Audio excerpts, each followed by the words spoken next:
Over the past 24 hours, there have been some interesting quotes that have come out, and they all reflected on what happened, or at least happened in the first part of today.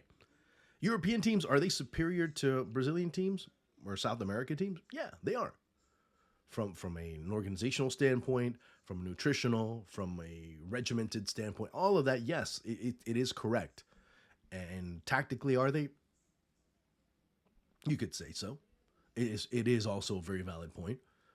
But there was another quote, and Herman Cano basically ironed it out very well. I said, look, yeah, Inter are a superior team to us, Fluminense, he's talking about.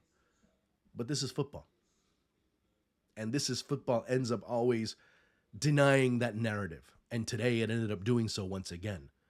Fluminense played solid. Fluminense understood the mission. Fluminense understood their limitations, but they also understood their virtues.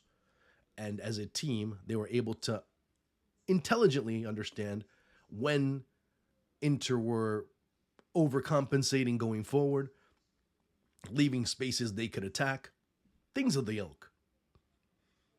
So when you analyze it from that perspective, you have to have certain level of intelligence.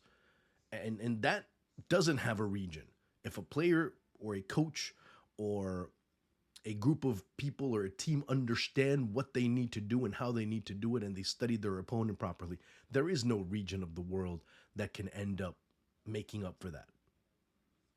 Understanding what you have to do on the pitch is vital, whether it's your specific role or what your role does in support of someone else, or in regards to a line, or in regards to a blocking of coverage. How your block is. How do you play when you're in a lower block? How do you play when you're in a higher block? How do you play when you're going out into transition? Where do you have to be positioned in reference to X or Y player? That ends up being the most interesting aspect of it all. And Fluminense did that well. But then there's also intangibles. And I'm not saying, again, that Alexis McAllister or anyone that says European football is better. I'm not. This is not an argument whether that is or it's not. It's just talking about certain factors that end up negating that at times. Because at times it happens. Today was one of those points.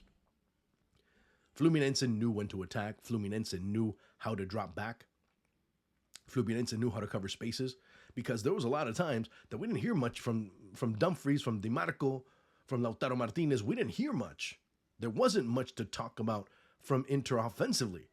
They were basically shut down for a good portion of the game. Yeah, they woke up towards the end, but it still wasn't enough.